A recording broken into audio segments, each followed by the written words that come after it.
All right, well, we will go ahead and get started this morning. We appreciate everybody taking time to be with us today. I'd almost just like to skip over why we're meeting in this format and not face to face.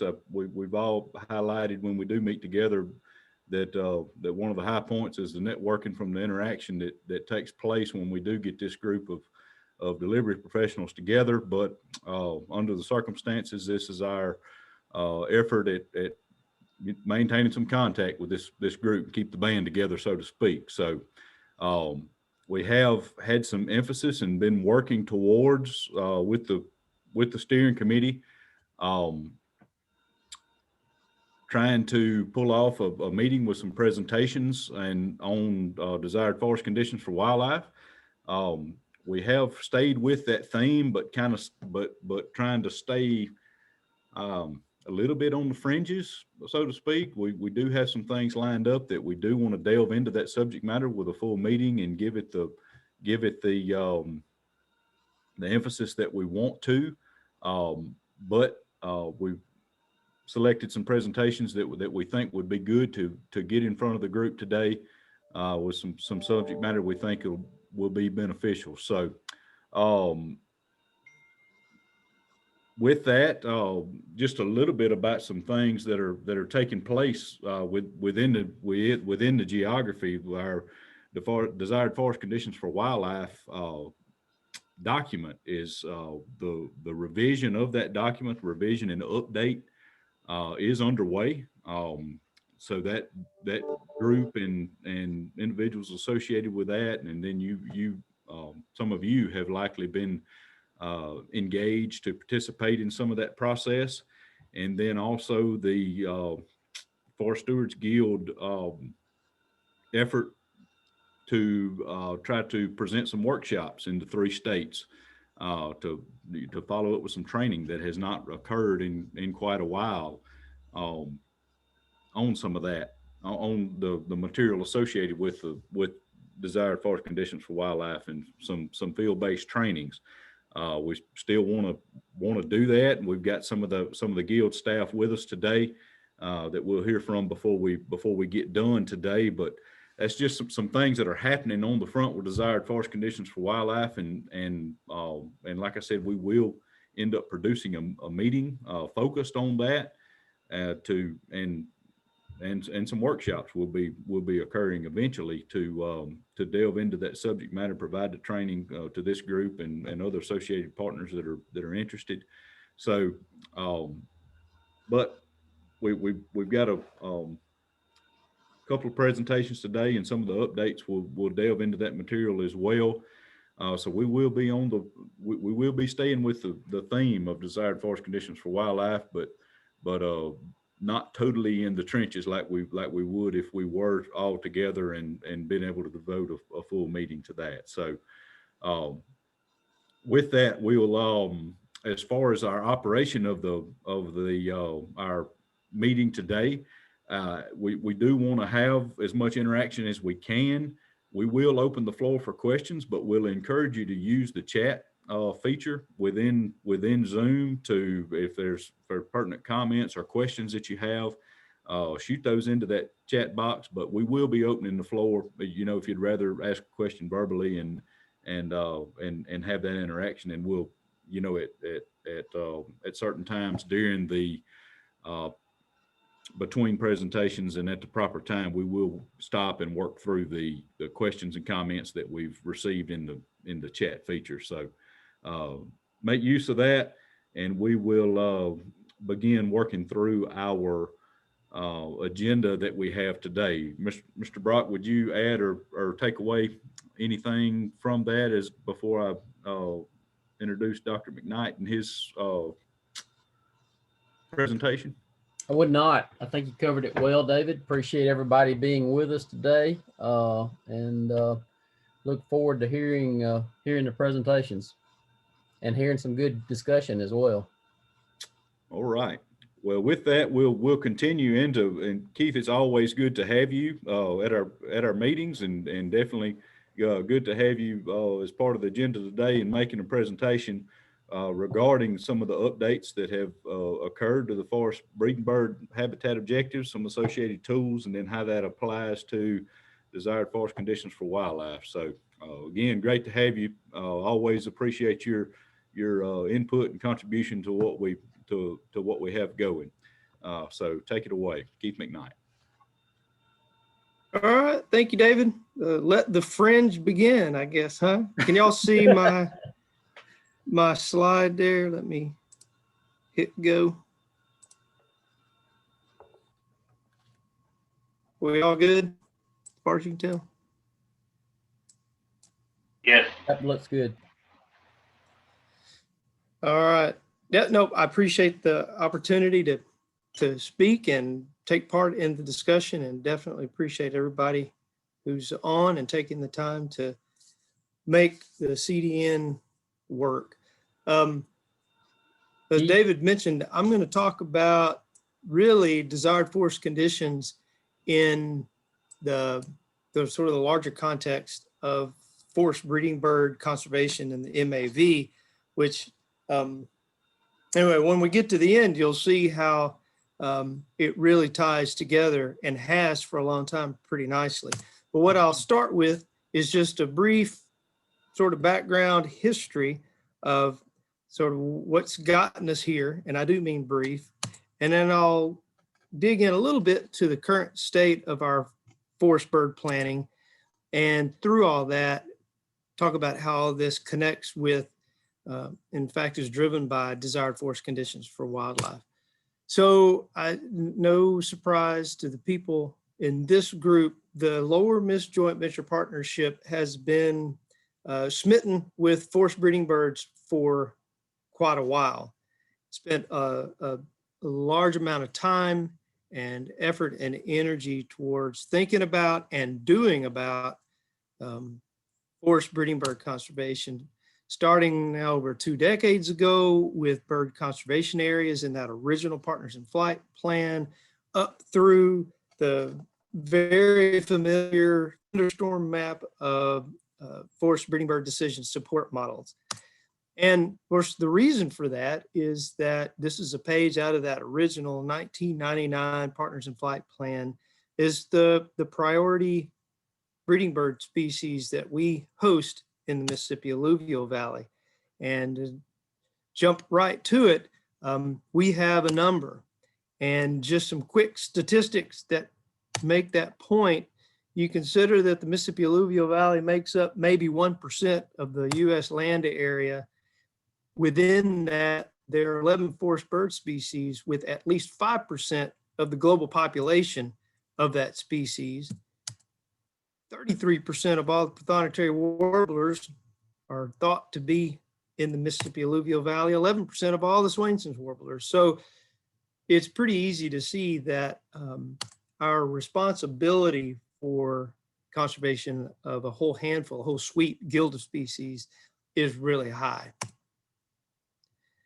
At the same time, we know that we have a variety of practical tools to get that job done, from reforestation to management to protection.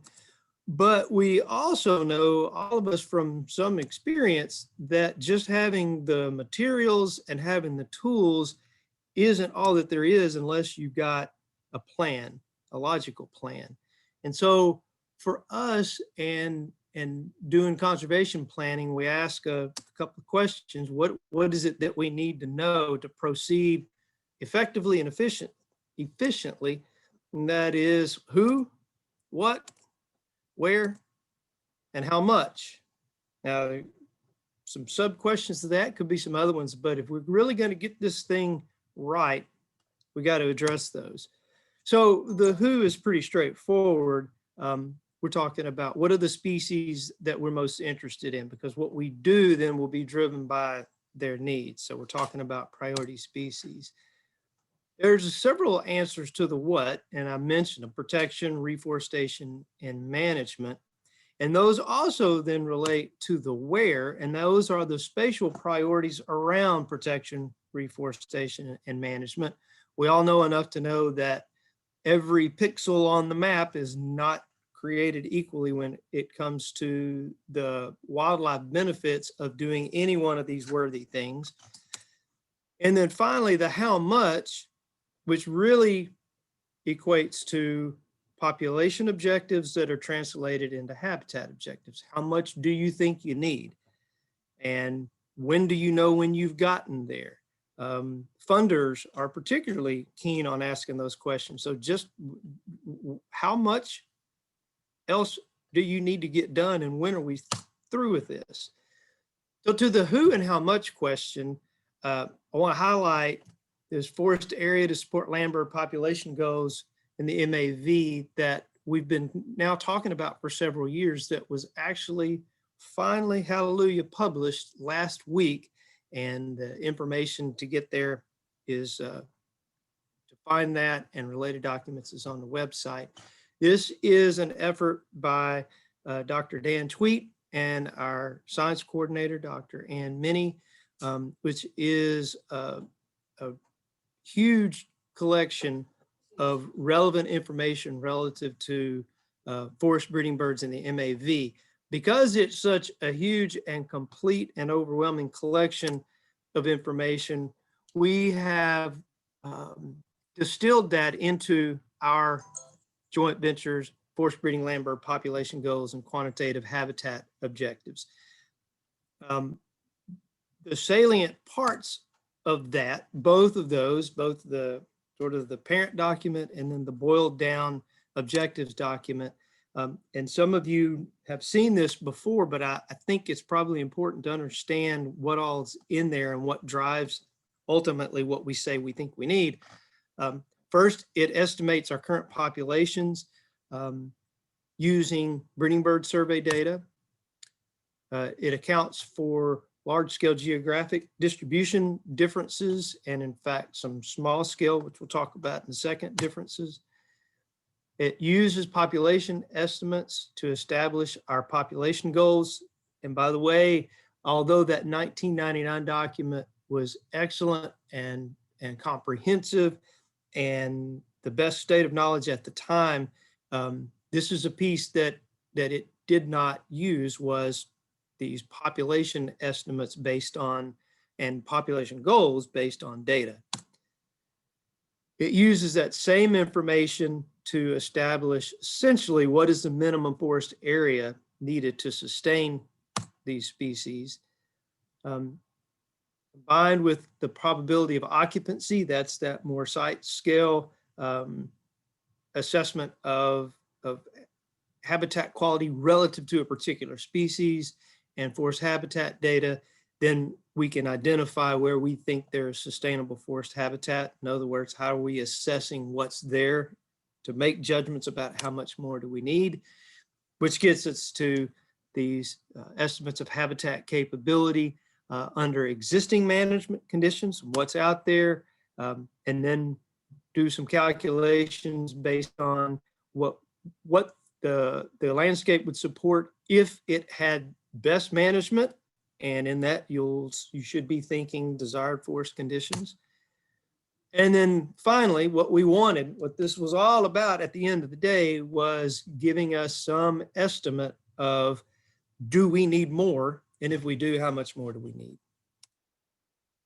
All that boils down to a couple of really important tables in this plan document.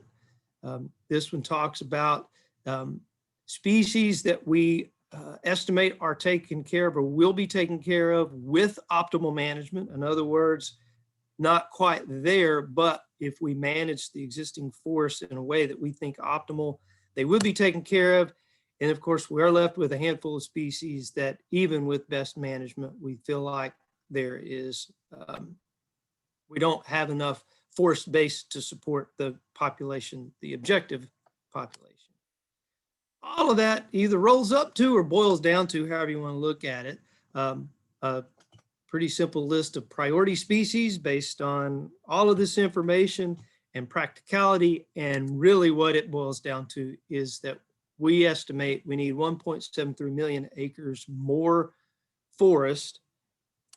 And this analysis really tells us, highlights the fact that it's not just how much force you have, but it is also the configuration and the structural condition that we need to pay attention to that. So that's the who and how much, and all of this information can be found on our website at the MAV-breeding bird page. Talk a little bit about the what, where with respect to reforestation. This is the one that most people are readily familiar with. It's been around for a long time. In fact, this was essentially our forest breeding bird objective for many, many years, was simply when you reforest, we'd like you to do it in the higher priority zones. That was the objective, not, there was no population objective, et cetera, et cetera. And probably most of you know, it's simply a strategy based on building optimal forest core. This latest was revised with at the time, the latest data in 2015, and has been historically really instrumental in facilitating the most efficient deployment of restoration resources. We highlight often the work of Wetlands Reserve, huge contributor to moving us forward, as well as a lot of other entities who have done a great deal of reforestation and let that reforestation be guided by these priorities. Same deal. You can go to that same page and find information associated with that. The what, where of protection. This is a strategy that's based on essentially the urgency of protecting lesser protected optimal forest core. So the forest core idea is still there, same principles as drive the reforestation. But here, partners pointed out to us for a while, and we responded to that, we being the joint venture office and working groups, that we really needed priorities for protection with an eye towards those optimal forest cores. And one thing that I'll point out here for the group, if you zoom in and look, and we'll look at the area around the White River National Wildlife Refuge, there's something that appears to be counterintuitive for a lot of folks. And I'll just point out, if you look at here, this highest priority protection forest patch compared to a lot of this forest patch that's contiguous with White River National Wildlife Refuge and that enormous forest block. Some folks wonder why in the world would that be of a lower protection priority? And the simple answer is because a very large percentage of that forest block is already protected. Whereas in this forest block, a very tiny percent of it is protected, such that if you lost, for example, 250 acres of that to something else, that has a significant impact, and at some point drives it below that threshold, that 5,000 acre threshold that we think is really important for source populations.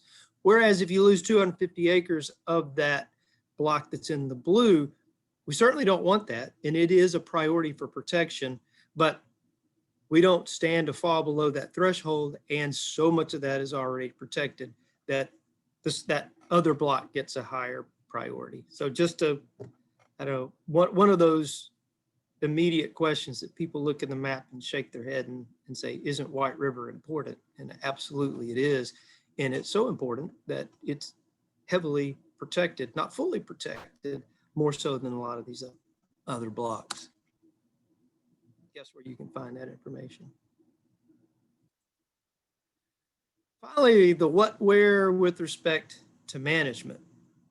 So we could reforest and protect at great volume in the right places according to our decision support models. And if what resulted wound up looking something like that, it would be way short of optimal for our objective, which is wildlife habitat, and in particular, priority bird habitat. And so no surprise to folks that what the structure of that forest looks like once you get in it is really important to its value to the species that we care about. And of course, we're talking about desired forest conditions. And we can point to and boil down the most salient parts of this notion of desired forest conditions in two tables.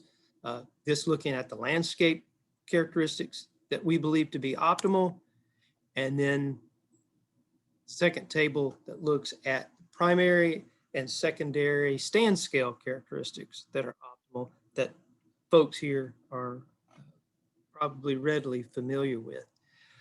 This is a huge part of what drives how valuable that forest is to our species.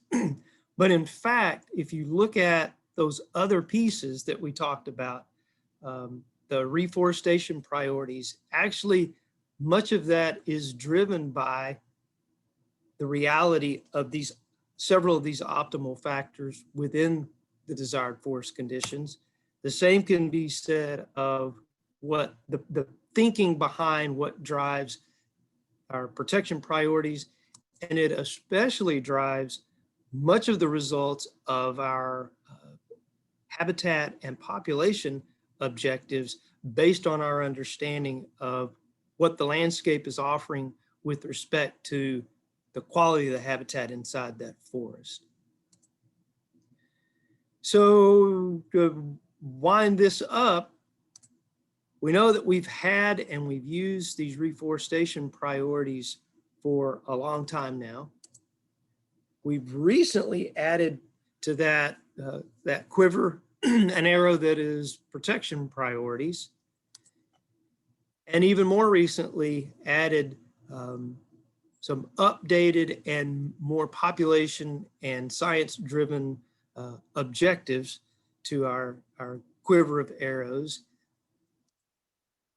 And what we realize is that the desired forest conditions and the principles that drive those underpin and support and really provide a key element to all of those, so that now we've got the complete set. We have a full set of planning and conceptual principles and priorities that help to drive us and guide our decisions towards being optimally efficient. Just to sum that, and this is what you'll find in the objectives document, there are 4 recommended conservation actions. We want to achieve optimal forest spatial configuration and structure as guided by DFCWs. We want to facilitate long-term integrity of our forest habitat through appropriate protection, prioritized. And we want to seek to establish a minimum of 700,000 hectares, which turns out to be 1.73 million acres of sustainable forest habitat. And all of that prioritized is guided by our forest breeding bird decision support model. And then finally, I didn't talk about it, but it underpins everything that we've talked about, is to continue as a partnership to address key uncertainties in our models. All of these models are based on assumptions and information that's always subject to testing and improvement, and we want to continue to do that. So I've said you can find all that information on our website at the MAV/breeding bird page. Looks like that, and when you scroll down, you'll see all of this information categorized with hot links. And in fact, this latest published document by Tweet and Minnie was put on there yesterday so that folks can get to it. Last thing that I'll say is the next step in this process is a desired forest conditions for wildlife revision, which is literally just underway. And I suspect folks are going to talk more about this as we move through, but I wanted to take the opportunity to invite folks that are interested. If you have not been involved, contact Steve and get yourself signed up to take part in revising our DFCW document. And I believe that is it. Guess I won't stop sharing unless you tell me to yet, David, in the event somebody has a question you want me to go back and look at something in the presentation. Okay, I just checked the chat and it was empty, so still use that right now if you'd like, or we'll open the floor for any questions for Keith. I've got a question, David. This is Jim Bergen with Nature Conservancy. Can you hear me? Yeah, go ahead. Okay. Yeah, Keith, I was wondering on the land protection side of things, you know, I was really interested by that section you talked about White River and kind of the rationale for those protection priorities. I was wondering if there's been any discussion amongst the joint venture staff about trying to maybe step that down at a scale that would help inform the whole push right now regarding the 30 by 30 initiative, where you could identify priorities around national wildlife refuges that, you know, that fall within expansion boundaries of the refuges and even state WMAs to kind of come up to have a joint venture generated prioritization, not track by track necessarily, but priorities that on the ground, you know, refuge managers and wildlife management area managers would deem as being really critical and could help kind of reach that 1.7 million acre goal. Well, so the short answer, Jim, is we have not had a discussion to that effect, but definitely invite the conversation and what that would look like and what we can offer that would be useful to that effect.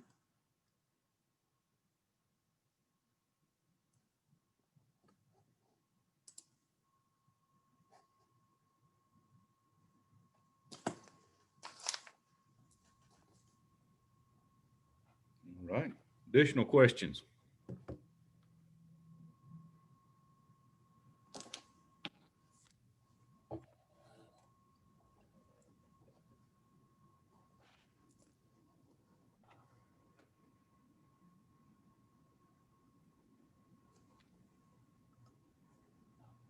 I I guess I must have covered it, Dave. I think you did pretty comprehensive. We do But appreciate. just a quick follow-up, I was just curious, I mean, are the joint ventures engaged in these higher level discussions with Department of Interior on that 30 by 30 initiative? Well, you said joint ventures plural, and I can't answer for anybody else, but the answer for us is no. I've heard the terminology.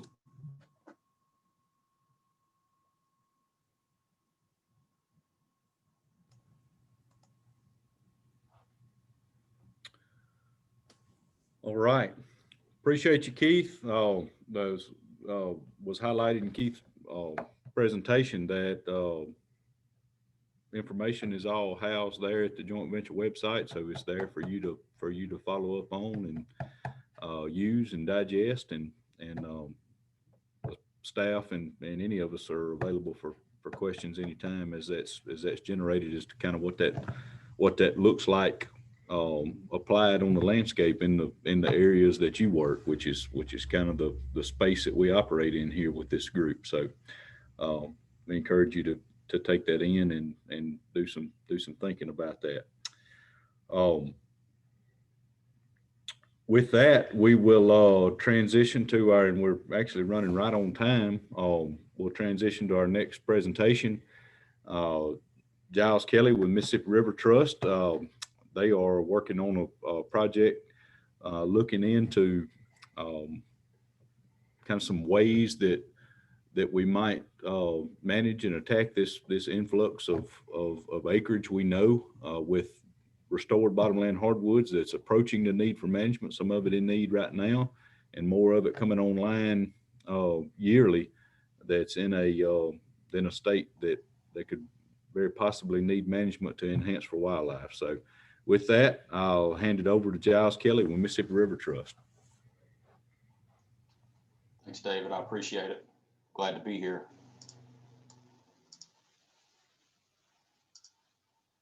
Can everybody see that? So I recognize a few faces here. For those that don't know me, I'm Giles Kelly. I'm the bottomland hardwood forester with the Mississippi River Trust out of Stoneville, Mississippi. And today I want to talk a little bit about how my organization has secured a grant through the National Fish and Wildlife Foundation for the overall goal of creating a way to assess and treat wetland reserve easements that are held by the NRCS. I'm sure you're all familiar with these easements, and you know that they're essentially bottomland hardwood plantations with restored hydrology. So when I say that we're assessing wetland reserve easements, I particularly mean the forested portions of the easements in the lower Mississippi alluvial valley. This project is focused on forested WREs enrolled between the years of 1992 and 2000, which 92 is pretty much the beginning of the program. The grant project is focused on these easements that are the oldest and could potentially warrant some sort of forest stand improvement operation in the near future. As I'm sure you all know, when tree plantations get bigger, grow larger, the canopies of trees begin to expand and cast shade over the forest floor, which winds up leading to loss of vegetation and understory. And so you pretty much got a barren understory.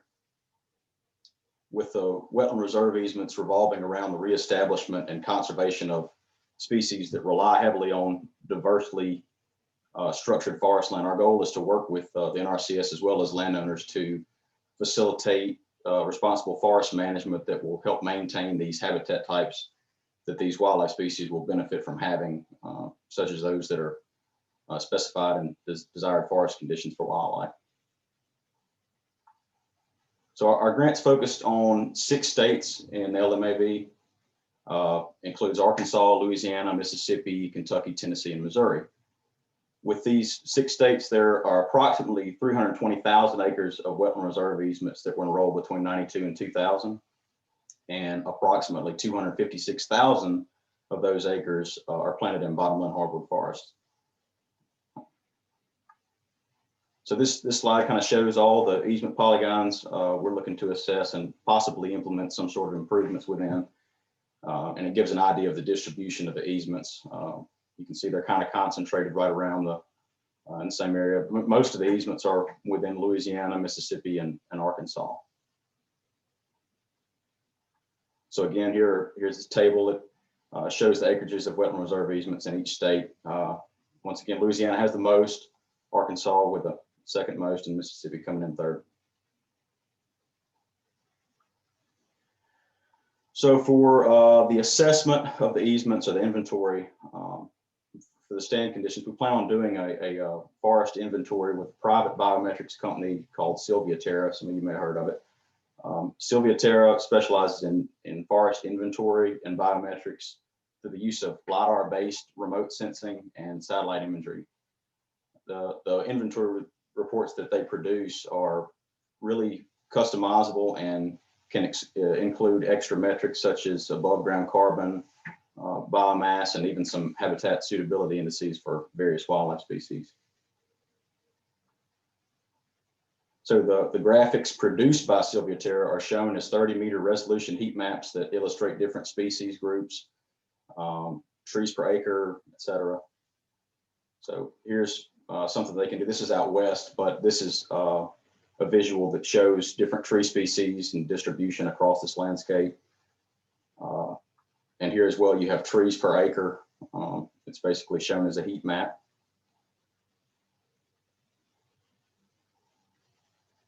So the graphics produced by Sylvia Terra is 30-meter resolution. As of right now, the talks that we've been in with Sylvia Terra, we can get these inventory reports done for about 47 cents per acre. Typical single track reports are produced for about $1 an acre. So far with Sylvia Terra, we have a draft proposal that is near acceptance for this project, and we're still kind of dotting some I's and crossing T's regarding the remote sensing or detection of some troublesome or invasive species within these easements, such as Chinese privet or Chinese tallow tree. The Mississippi River Trust is also seeking to work with the NRCS and landowners to establish a group certification program, which would be specific to landowners with wetland reserve easements within the lower Mississippi Alluvial Valley. We're currently working to establish this group under the Forest Stewardship Council, or FSC, which is one of the more environmentally regulated or restrictive certification organizations. And we're seeking this certification for two reasons. So first of all, for market incentives and getting harvested material from these sites to the mill. Most wood mills aim to meet a certain percentage quota of certified wood that's brought to and processed at their mill. Certification of this timber harvested from a timber stand improvement would be given an advantage of demand from mills to meet this set quota. This would also help give the landowner an advantage over privately owned and adjacent local properties that weren't certified and also warranted a timber harvest, as the mill would have an increased interest in the certified material. There's also a good chance in the future that the certified material harvested would fetch a price premium, which I think that's a little further in the future. But the second reason we're seeking the certification in wetland easements is due to the alignment of habitat goals, both of the NRCS and the certification body of the FSC. Both the NRCS and FSC have goals that strive to protect threatened and endangered species, protect watersheds, attenuate floodwaters, protect native flora and fauna, and also sequester carbon. Forest certification is also another way to ensure that habitat requirements are being met for the easement's overall goal, and that stand management is done in a sustainable manner. With FSC, I think certification audits are done through a third-party certification body. I think it's annually, and a system of checks and balances can kind of be established with the assessment and compliance to coordinate with the NRCS on reaching goals. So I just want to briefly touch on markets and logging. One of the objectives within this project is to examine logging and milling capacity in Arkansas, Louisiana, and Mississippi, which is where the bulk of these easements are. And we want to work to correct logging and milling deficiencies in Mississippi. And we're viewing this grant project as an opportunity for collaboration between all involved parties, such as the NRCS and Tri-State Conservation Partnership, as well as wildlife biologists, foresters, loggers, mills, in determining the most efficient and economically sound manner in which we can ensure that the required habitat and desired forest conditions are created and maintained, preferably sparing taxpayer dollars, with also bringing some sort of use out of the harvested products. A large majority of the harvested products from these easements will be pulpwood.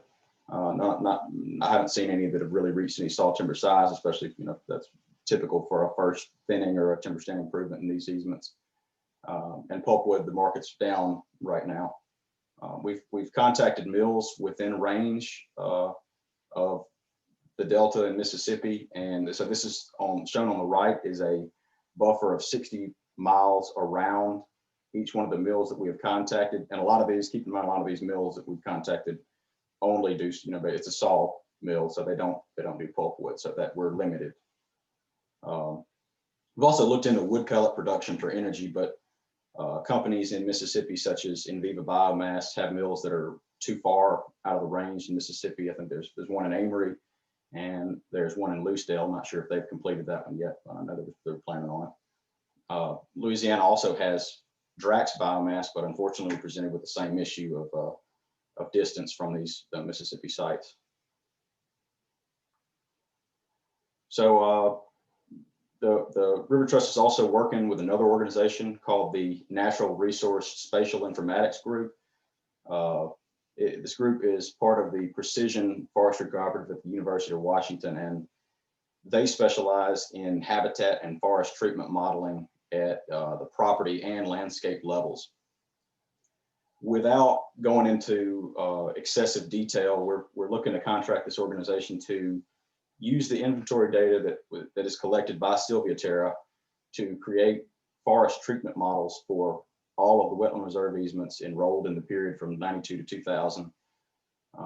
The easements that are in need of a timber stand improvement treatment or a thinning will then have multiple management pathways for which they can be managed. And we can also use this information as kind of, or their site as a medium for managers to work together. So they can also project growth of forests as well as the treatments, and they can be simulated through their platform called the Forest Ecosystem Management System, or FEMS. And once again, this will help managers in the planning process. Since the large majority of the acreage enrolled in wetland reserve easements are planted in bottomland hardwood plantations, the treatments within these models will be based from the treatments that are described in the tool for assessment and treatment of bottomland hardwoods. This was developed by the Tri-State Conservation Partnership. I'm sure many of you are familiar with this. So tying this in and moving together, moving forward with this, the National Fish and Wildlife Grant Project's overall goal is to determine, number one, what's on the ground and treatable from a forestry perspective, and determining how to restore ecological functions and habitat while simultaneously providing useful wood products that would cover operational costs and not cost the government or the landowner large amounts of money to get their stands treated, and transition the wetland reserve easements or the plantations from stagnant stem exclusion stages of growth to the next phase of succession, which would ultimately bring you to your desired forest conditions for wildlife and increase structural and ecological diversity for this wildlife. If anyone has any questions or comments on this, I put my contact information here, and I'd be glad to discuss the project in further detail. I didn't get to cover everything, but wanted to stay within the time frame that I was given. So.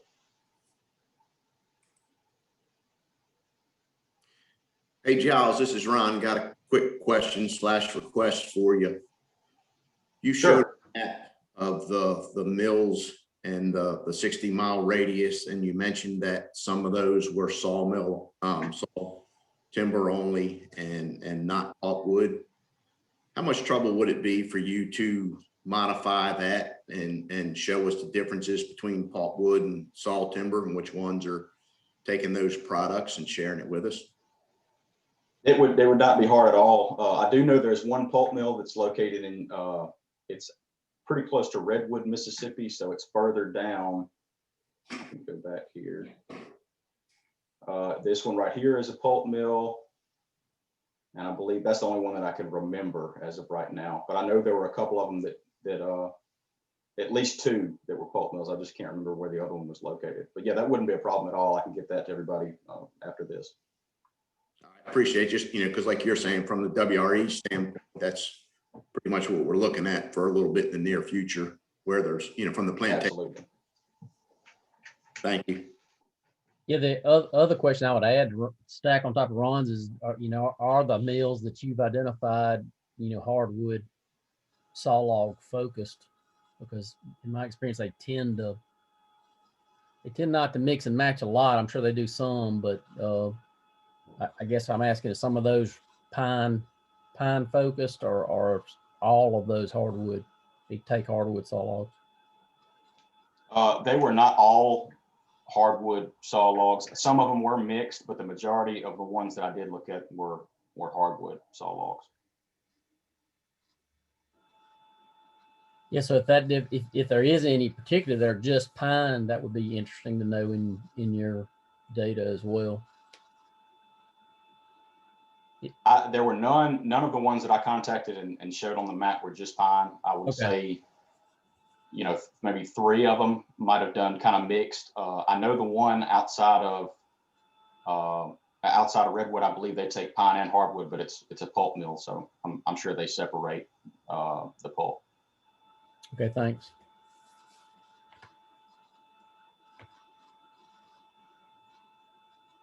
All right, any other questions? You got time to plug it into chat right quick, or let us hear from you.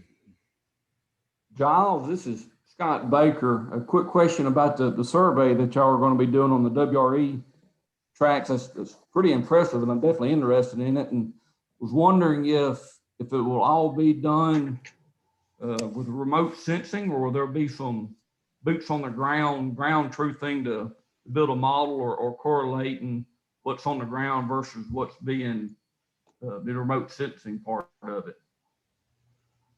Hey Scott, that's a great question. So I was actually on the phone with the president of Sylvia Terra just the other day, and I asked him if we needed to do, initially when we were talking, there was some concern about having to put feet on the ground and ground check a lot of these plots, especially for some of the data that we were requesting, which was, some level of some way to measure what's in the understory and see how much light penetration is actually making it to the ground. And what Zach actually told me was that they've collected enough data through a project that they are doing with Delta Wildlife. They are working in CRP, and they have gone and ground proofed a bunch of those. And so with the talks Zach and I had, the stand structure is so similar that he believes that we'll be able to take the data that they've collected on the ground through, in that CRP and apply it to what we're doing here with WRP. Good deal. Giles, this is Kevin Nelms. I'll add to that a little bit because I was involved with that CRP project. That was the first time they had got into planting hardwoods, and so there was extensive ground truthing. There was 6 groups of forestry technicians went out and ground truth.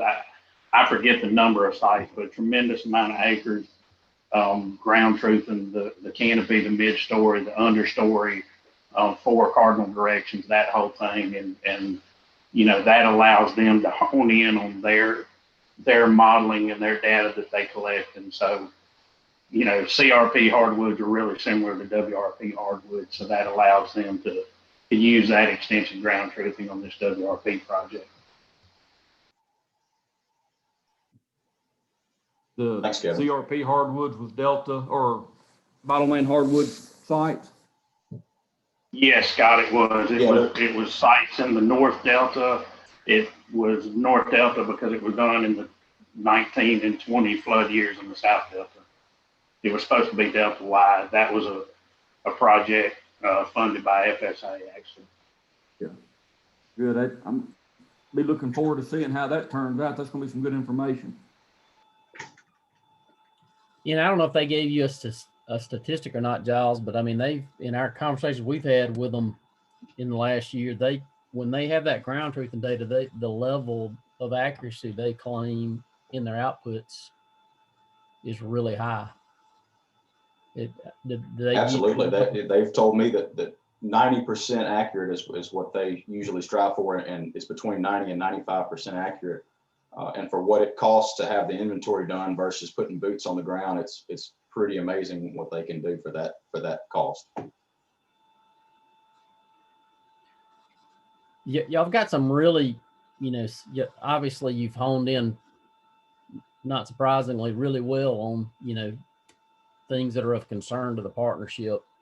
Giles, what do you feel like you got marketing, certification, inventory, those things in particular. What do you feel like a timeline is for y'all to, have real, final conclusions on how you might make certification work, when you're going to have the data from Sylvia Terra, those kind of things?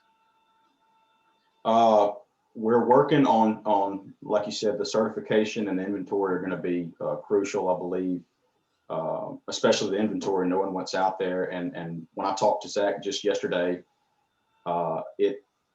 the timeline, he said he's working on another carbon project, and so they're pretty busy with that.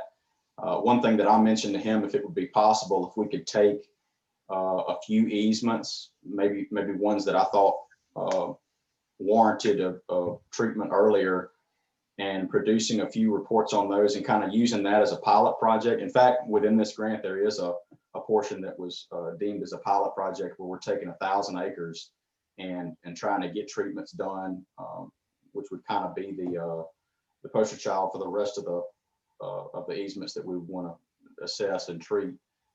So I think that from our talks, we could probably get real data from Sylvia Terra by, I would say, the end of the summer. I had mentioned to him if they could do August, and he said that was something that they could definitely do, just really depending on the carbon project that they're working on now, how much that slows them up and how much free time they have. But he was open to doing some smaller inventory reports on just a few select tracks. And then I think that would be good as well to kind of work out kinks and get everything right before we move forward with the larger, the bulk of the project.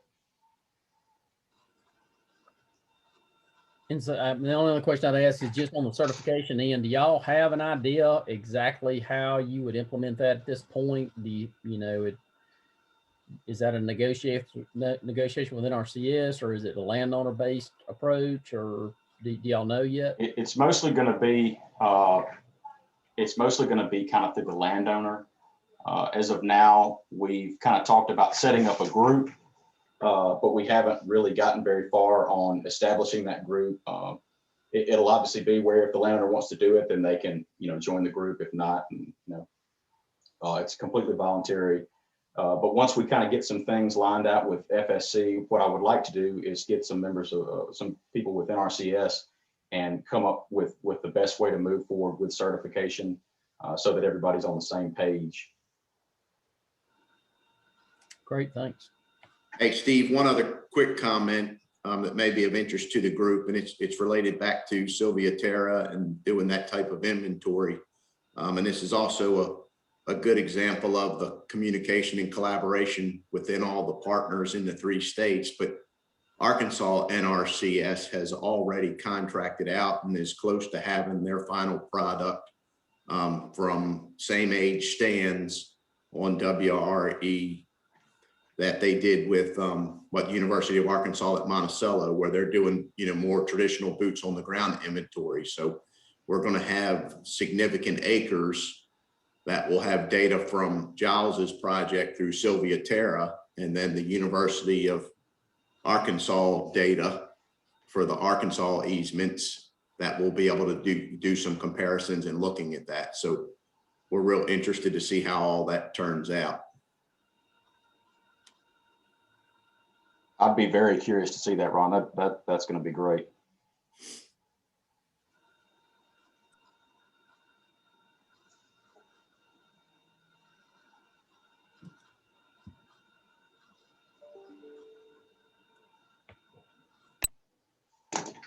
All right. Anybody else have any questions or comments?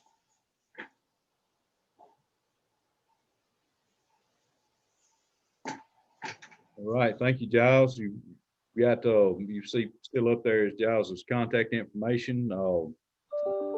We've got access to that and can forward if you have follow-up questions or what have you. So appreciate that. A lot of good conversation around that topic.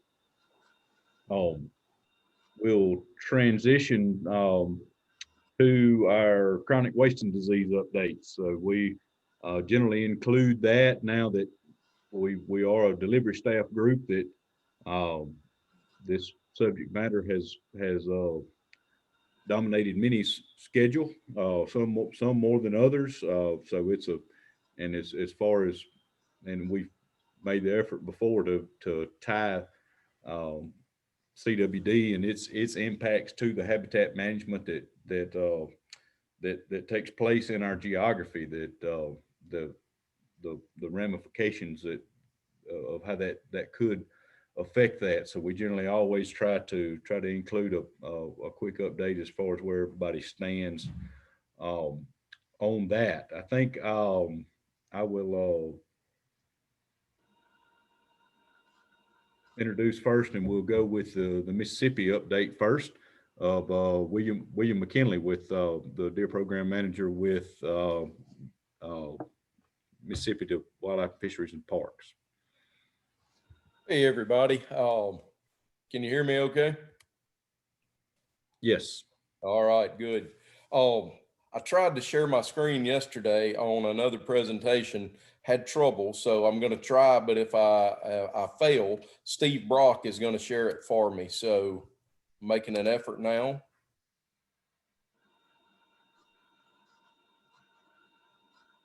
Did it come through? Not yet. All right, Steve, would you mind putting that on the screen for me? Not at all. Thank you. It's telling me it failed again. Wonderful. Hold on one second. Certainly. I'm on a single screen here, so there we go. It's only 6 content slides, so I'll go pretty quick. But I'm going to give you a quick update of where we stand as of today. And actually yesterday, we've added a few samples since then, but next slide, Steve. So yesterday was our 3-year anniversary. Hooray. It was 3 years ago yesterday, we received a call that we had our first positive in Issaquah County. That was a clinical buck. Steve, I think you skipped one slide there. I'm only doing one bump, so. Okay, good enough. I just had another CWD distribution. If you can change that so that it's not a hidden slide, if you can go in and look at it, I'll go ahead and talk about this one. But it was shortly thereafter, a few months later, we found a positive in Pontotoc County. They were roughly 180 miles apart. And then the next month in Marshall County, you see the numbers in parentheses there of the total since discovery that we have found. And Benton County carrying the bulk of the load of CWD, with the bulk of those being within 10 miles, actually most within 5 miles even of the Tennessee line. It definitely appears to be clustered there in Tennessee. Sorry for the technical difficulty. What happened is I sent Steve 2 presentations this morning, and I had made adjustments on the second one and resent it right after that, and to unhide a couple of slides. So can you see those slides that are hidden, Steve? Just back out of the presentation mode. Yeah. If you back out of presentation and just proceed, we'll be able to see them. Okay. There you go. Go up to slide number 2. All right. There How's we that? go. There's CWD distribution as of February 21. This map is created by USGS. Every time a new county is confirmed, Mr. Brian Richards there with USGS out of Wisconsin will add it too. But you see this disease is rapidly showing up and spreading in basically every state that out there. Okay, next slide. You want to go to number 4? Sure. As we zoom in, and I got to give credit to Arkansas for this map. They made it last week. These are all the points from Mississippi, Missouri, and Arkansas. Now, there are more Missouri positives above the map that don't appear to be connected with this particular outbreak. Notice that point that sits kind of between Arkansas and Tennessee. That point's in Independence County. That was a new one last year. That one's very alarming. Basically, you see the spread of this disease. In Mississippi alone, we're looking at a 200-mile range of this disease already. This highly suggests that there are a lot of small areas of this disease we probably haven't picked up yet. But to give you a few numbers there, Tennessee, well, we'll start with Arkansas. They're at a little over 1,000 positives since discovery, 240 this year. They have 14 counties that they've detected positive in, one new county found this year. Missouri is just a little over 100 positives actually, but they found it in what I think 18 counties. They have a very aggressive sampling regime there where they're collecting more samples than any other state. They collect them through their opening of gun season with mandatory sampling. Now that backed off substantially this year due to COVID. And then Tennessee, which is rapidly overtaking, unfortunately, they found 645 positives this season. And they are 8 total counties, 1 new county added this season. That was Lauderdale County, a few counties up the Mississippi River there. But, and then in Mississippi, we are at 82 positives and 8 counties. We added 2 new counties this year. And those 2 counties were Alcorn and Tippa. Go ahead.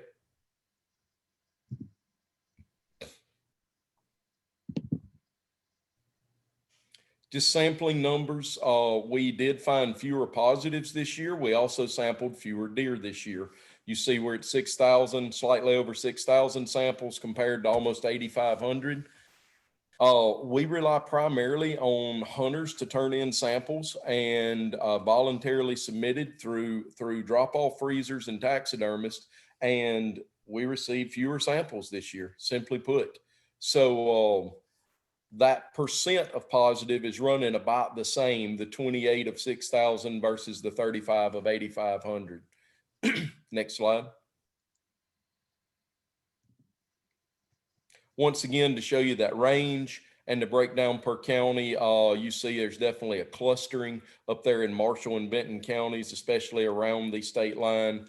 You notice that one that's on the Tennessee line, the furthest east, that's the Alcorn County positive. We received that confirmation just last week, and it actually came in as a suspect positive between Christmas and New Year's, but that one's 21 miles east of any other Mississippi positive.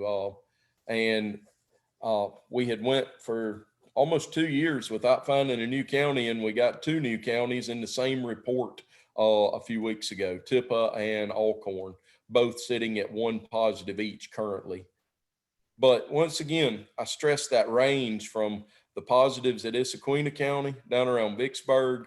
We're looking at a 200-mile range of this disease across our state right now. Next.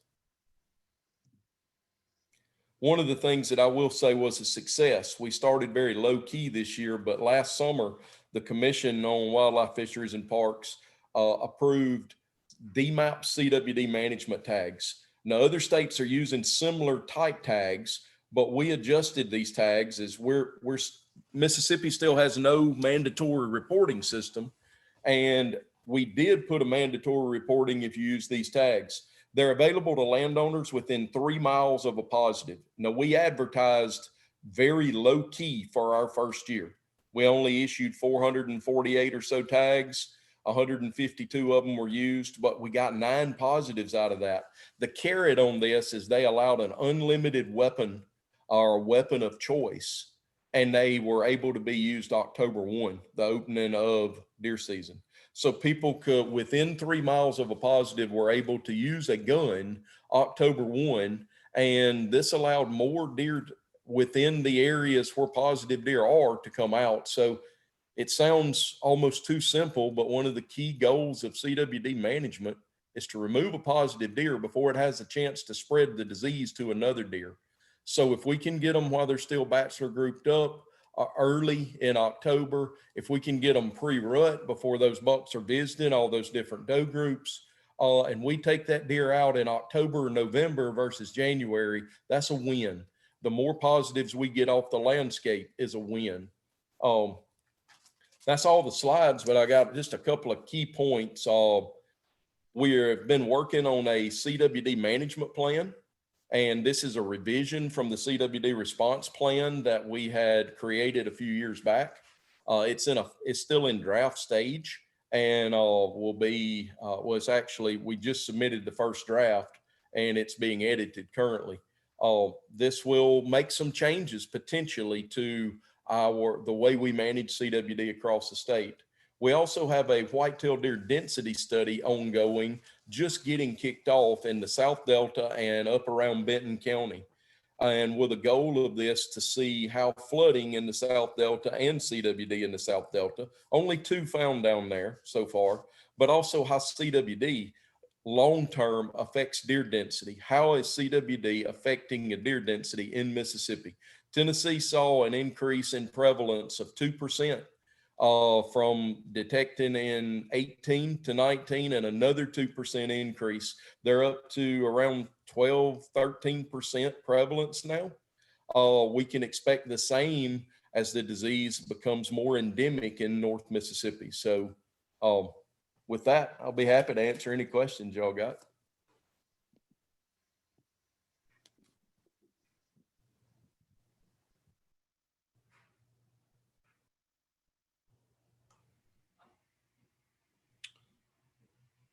Right. Thank you, William. We'll let that kind of marinate just a minute and move on to Jonathan and the Louisiana update.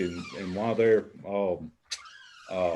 while Jonathan's giving his update, use the chat feature, and then we'll open the floor here in just a bit and entertain questions related to CWD updates.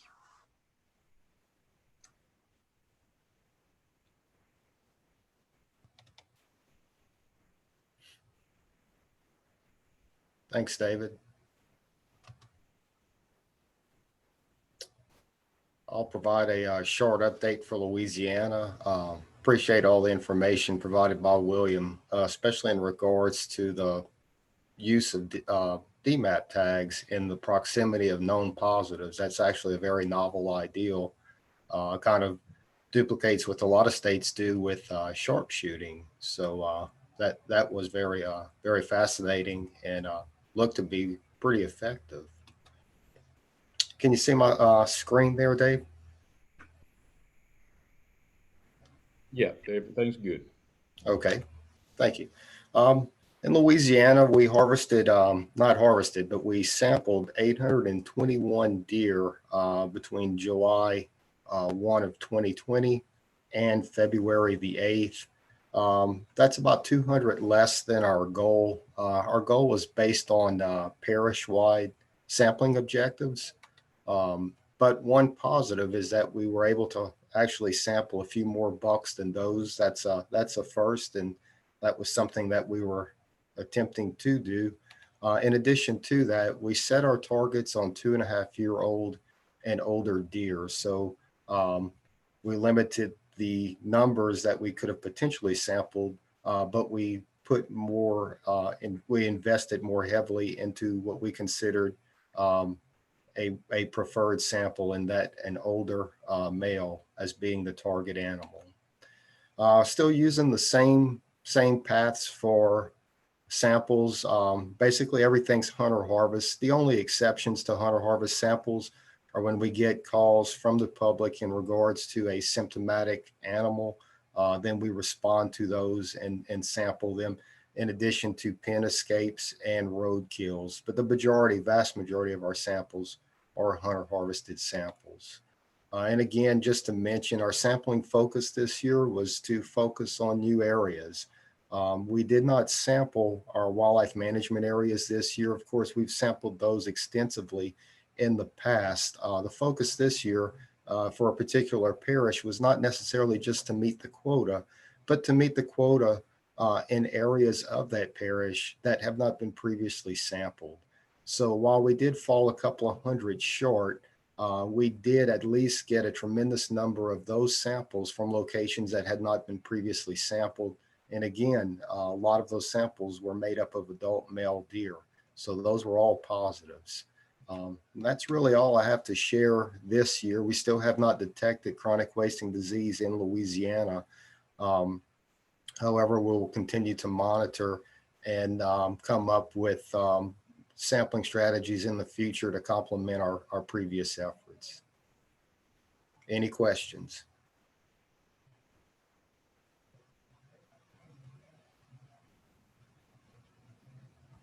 Right. Any question for our dear guys from the 2 states, either Jonathan or William?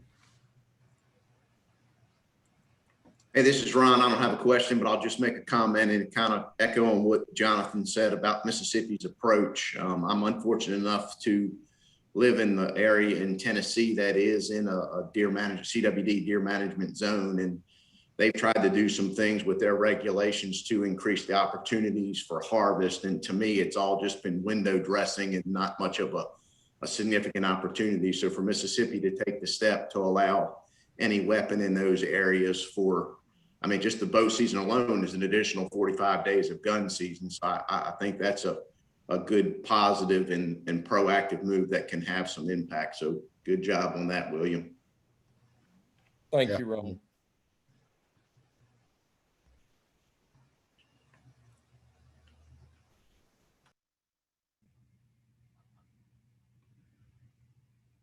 All right, we appreciate the update from our deer program managers. And again, if you have questions for them, you've got the names and faces to connect, and we can help facilitate that if needed. So thanks, guys, and for the updates on CWD. With that, we'll move into our working group and partner update. And we will, so we generally have wherever we're meeting, the meeting location state generally provides an NRCS update. We're virtually today, so we'll have a quick update from both states.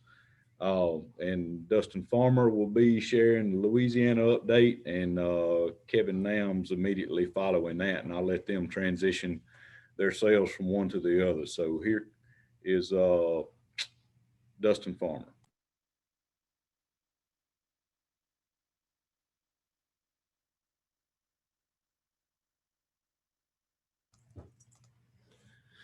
All right, guys.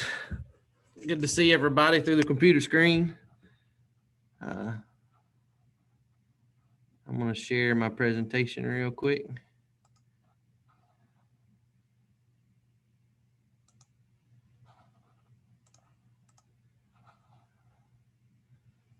All right, let's see here. Everybody see me? Yes, sir. All right, well, we'll get going. I'm just going to give a few numbers. Then I'm going to highlight kind of a unique project that we've got ongoing and some changes in Louisiana. So I'll get right to it. I'm just going to give some program numbers from all of our conservation programs. Despite a challenging year with COVID and challenges with meeting with producers and getting contracts signed and planning done, we still had some pretty good numbers, I think. So I think it's worth mentioning. In our general equip, we had 623 contracts for about 127,000 acres with 26 million. Our RCPP equip, again, 41 applications there, 770 acres for 434,000. So here's kind of your equip classic stuff. You got your national initiatives. You guys know most of these. New in FY21, there's a pine snake, working lands for wildlife, some disaster, and then some shorebird focus in MBHI. Moving on to CSP, classic, 96 contracts, 100,000 acres, right at $12 million obligated. For renewals, we had 77 renewals for 77,000 acres for right at 9 million obligated. Our grassland conservation for CSP, 11,000 acres, 216 contracts, right at $1 million obligated. And our RCPP CSP, 24,000 acres for about 2.5 million. Going into easements, we took an additional 22 this year for right at 8,000 acres with right at 20 million funds obligated. The new kind of project that I'll highlight a little bit is some emergency watershed protection programs, some floodplain easements, which is a little different than our normal floodplain easements that are similar to WREs, where you have, cropped wetlands that we typically restore. This was in Gonzales, Ascension Parish. And it was actually a subdivision area from the 2016 flood event and prior to that flood events. EWP floodplain easements are a little different in that there's not just a sign up like you would have with our regular programs. These are funds dedicated from a specific flood event, and the funds come from Congress directly to a project area. So the one that we've got ongoing, I'll show a map of it here in a second, but we had 42 applications. 42 easements have closed for 11.14 acres, and we obligated right at 5 million. So here's the project area. So you can see it's a little different than what we're used to in this community. This is an urban thing. So when we did this project, we had to have 100%. So everybody in this project area had to be on board with doing a conservation easement. We partnered with the city of Gonzales. They've been our sponsor for this. Instead of doing our normal GARC rates where we have just a set rate, these homes are all appraised. So the easement payments were based on appraisals. And now that the easements are closed, the next step will be to, through the city of Gonzales, who's our partner, we will demo these homes and all of the infrastructure and then put this 11 acres back to wetland. So I know 11 acres doesn't seem like it's a lot of benefit when you look at just landscape and technical, but I feel like this project's worth notice because these people were hurting for help. Their flood insurance was basically gone, and then it flooded so much that FEMA pretty well said that they were not going to assist anymore. So through floodplain easement and then through some other assistance from the state, we were able to get these people out of these flood prone homes with some income to hopefully buy another home of similar size outside of the floodplain. So just wanted to mention that it was a challenge. We signed papers on these things. We met down there and we signed all 41 of these in the span of about 2 days. So it was very interesting to say the least, but just wanted to mention it. Here is just our general WRE and WRP kind of dot map that we show. So this is just our kind of general numbers from the end of the FY. So we're at 333,000 total enrolled acres. And then we've got fully restored 309,000. So for 2020, there's your numbers there again. We had 220 applications total that were eligible. We weren't able to fund all of those. 48,000 acres of requested applications, and there you see our fundings that we could use for all of those if we had it. And then lastly, recently, I know we've been talking about it for a couple of years, and some of you know about it, but we have moved from having a district conservationist in every parish or at every office to a zoning type approach, what we call Louisiana resource units. So now, just so you guys are aware of how this works, we have 13 zones, as you can see on this map. And then there will be one district conservationist for each of these zones. So in Madison and East Carroll, as you can see, zone 4, that's going to be Anthony Bridgewater. There will still be a conservation planner and technician in every office, but their titles won't be district conservationist anymore. They will be resource conservationist. So if you see some stuff come out with different titles and things like that, that's what's that for. So it's just a little different structure that I just wanted to make everybody aware of. And with that, I'm done and can turn it over to Kevin. You hear me now? Yes, sir. Okay. Sorry about that. Didn't prepare a PowerPoint. Going to try to be brief. 2020 was a challenging year, not just because of COVID, but NRCS nationally changed their computing system over to Conservation Desktop, which is kind of takes all of our record keeping, ranking, planning mashes it into one program. So while everybody was at home, they were trying to learn new software. Starting with WRE, we kind of fell behind this year. We closed 11 easements for just a little over 2,000 acres. That brings us right to 200,000 acres statewide. We did do 2 EWP floodplain easements like Dustin just showed you there in their neighborhood scenario. Ours was actually cropland, 800 acres in those 2 easements. Equip, we did more, I think Dustin just showed you 26 million for the state. We did 28 million in the Delta counties in Mississippi. Mississippi did over 40 million for the state. He showed you MRBI, and we did 6.5 million. CSP, we did 10 million. Mississippi still had a really, really good year, even with all the challenges.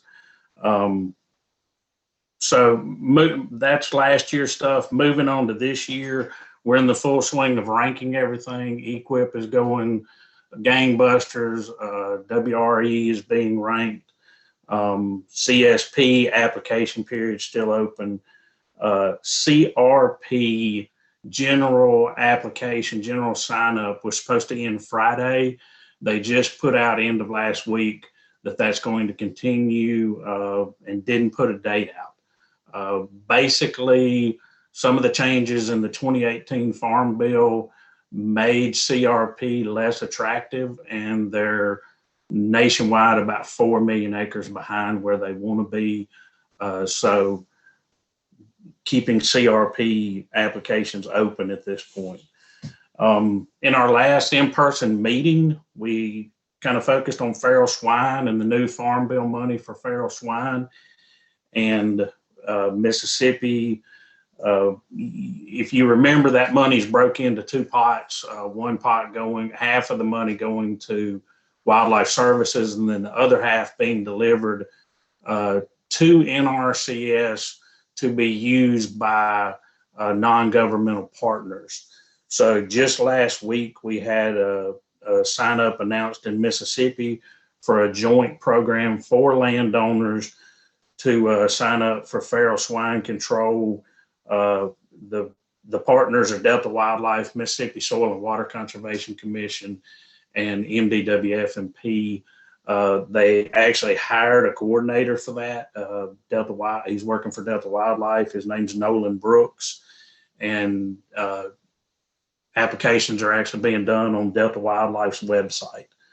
So that's completely delivered by those partners. Another thing I wanted you to know about is CSP is currently accepting proposals for new enhancements for fiscal year 22.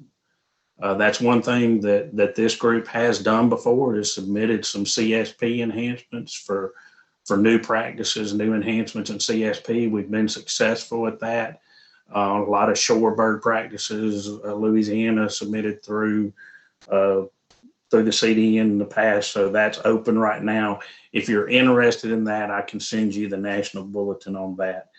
And then the last thing I want to talk about, Dustin talked about changes. A big change we have in the geography in Mississippi is Kevin Kennedy, the area conservationist for the Delta, retired January 1st. A lot of y'all know Kevin. He's been involved with the group. Kevin was a big proponent of the CDN. Kevin was a big proponent of the Tri-State Conservation Partnership, and we've lost that. He was also the longest standing AC in Mississippi, had the ear of a lot of people. So we've lost all that in the geography, and there's not an heir apparent. That job will be announced at some point in the future, and best candidate will win. And they may or may not be familiar with the Delta. So we'll have some groundwork to lay there. And personally, that was my boss. So, my dealings in some of these partnerships could change in the future. That's all I've got.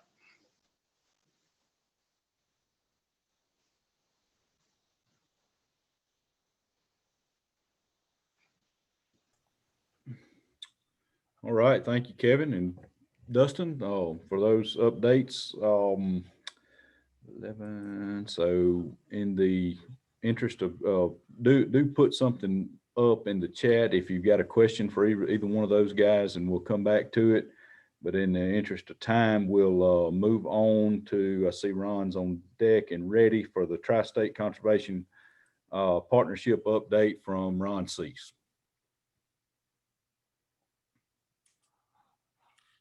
I appreciate it, David. And just want to give everybody a quick update on some of the current and future activities of the Tri-State Conservation Partnership, and then also some of the things that we've completed over the last few months.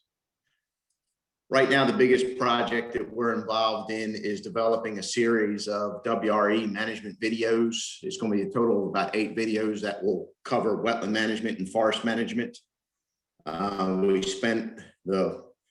Actually made 4 different field trips in 2020 to collect seasonal footage. And so right now we're neck deep in putting together and editing and writing scripts and everything for those videos. Our target audience is easement owners.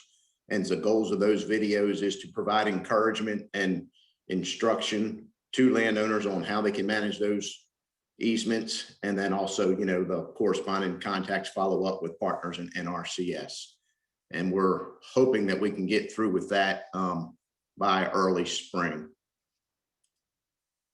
Other thing we've done as far as additional outreach, similar to what we've done in the past, we continually do some direct mail outs using the joint ventures and DUs landowner parcel database. It allows us to specifically select landowners within geographies and based on different parameters that we're looking for. And we did this in Mississippi by sending out a 1-page flyer direct mailing to over 3,500 landowners about their ASEP WRE workshops.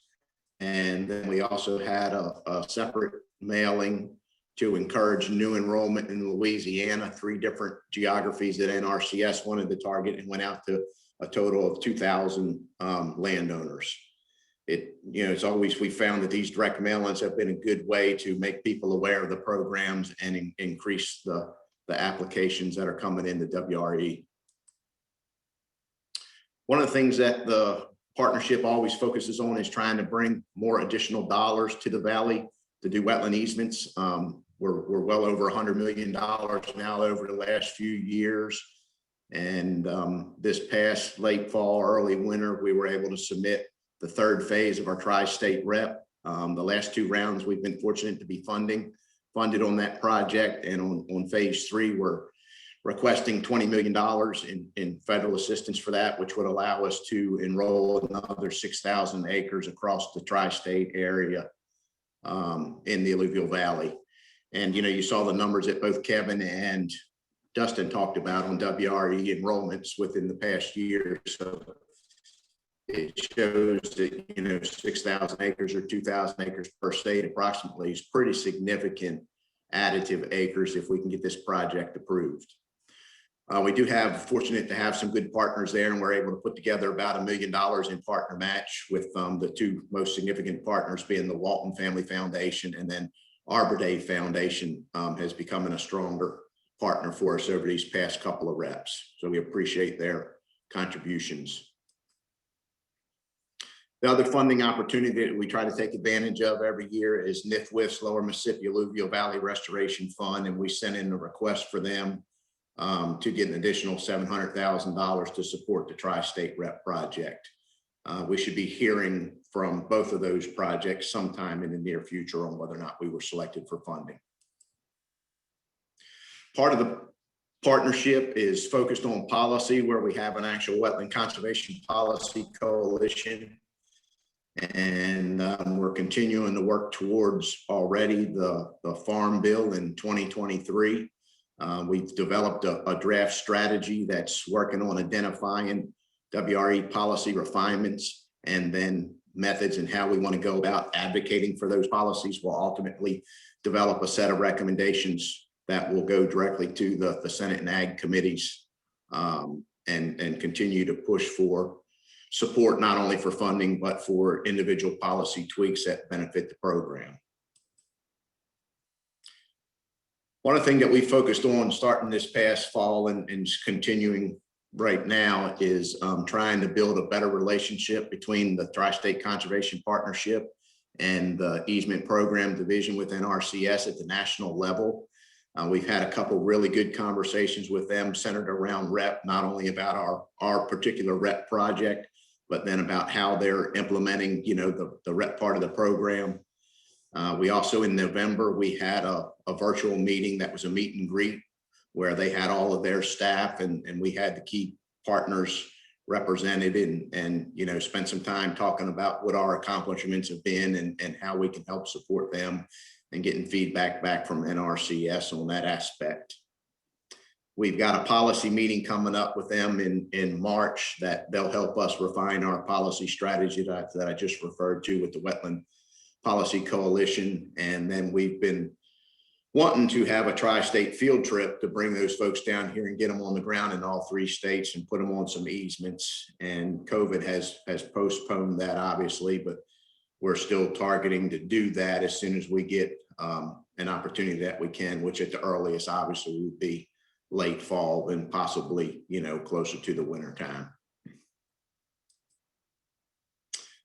Y'all are familiar with the partnership and how it works. We've got a steering committee that's made up of the assistant state cons for easements within RCS, the WRE program coordinators in each state with within RCS, and then the chairs of and vice chairs of the CDNs are involved in that committee along with me and Steve. And every year we have an annual meeting where we review what we've done in the past and then set priorities for the next year's work plan. And so that'll be coming up in early March and looking forward to deciding on which direction we want to go in the future.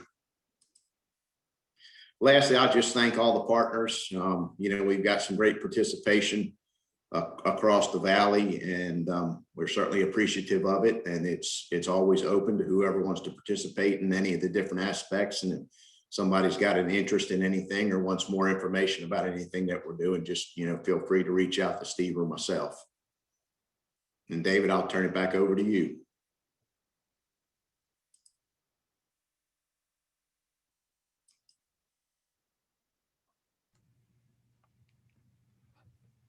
All right. Anything real quick for Ron?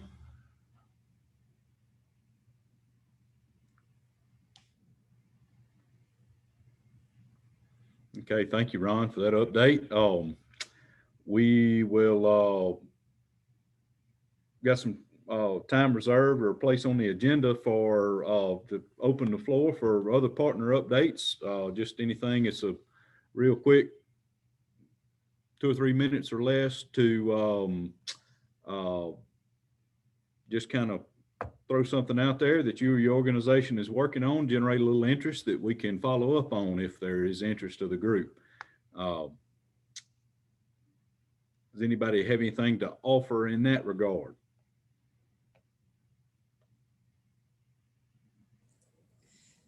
David, I wouldn't mind talking a little bit about some of the things Forest Stewards Guild has planned if I have a few minutes to do so.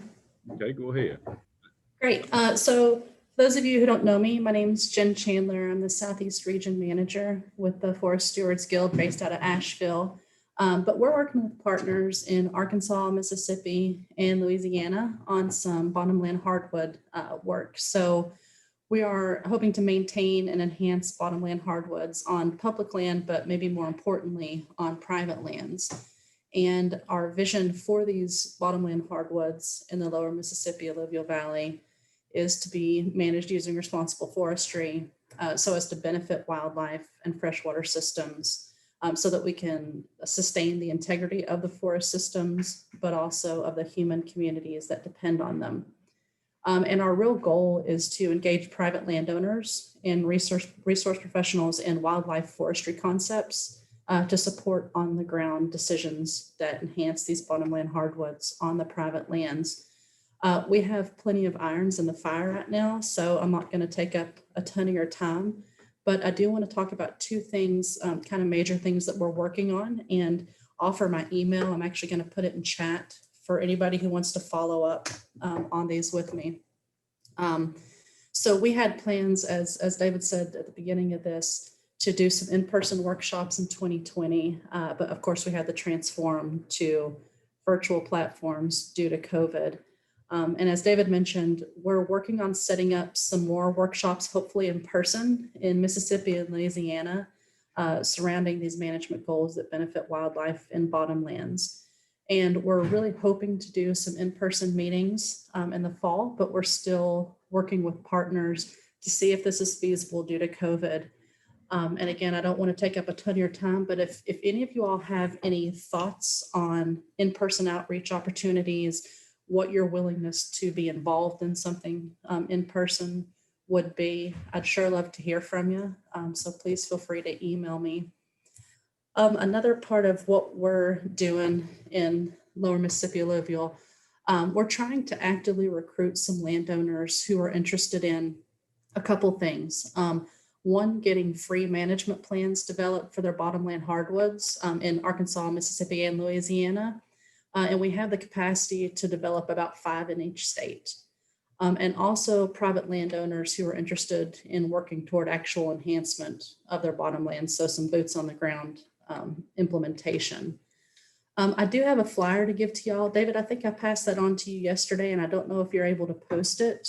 But what this does is basically just give you all some information that if you happen to know of any landowners that you think might be interested in this free work, if you could just maybe get that into their hands, I'd sure appreciate it. And also, again, please feel free to email me if you guys want to chat through any ways that we could work together on some outreach, education and outreach workshops this year. Anyway, don't want to take up almost your time. Thanks, y'all. All right, thanks, Jen. Appreciate the update. And those the workshops that Jen was talking about they'll be centered around the DFCWs to get some technical training out there for both resource professionals, as well as try to bring in some private landowners as well, possibly some private consultants to help deliver some of these treatments. So just stay tuned on that. And as soon as things get freed up to where we can have these field-based in-person events, we will, and we'll be seeking out your participation in that. So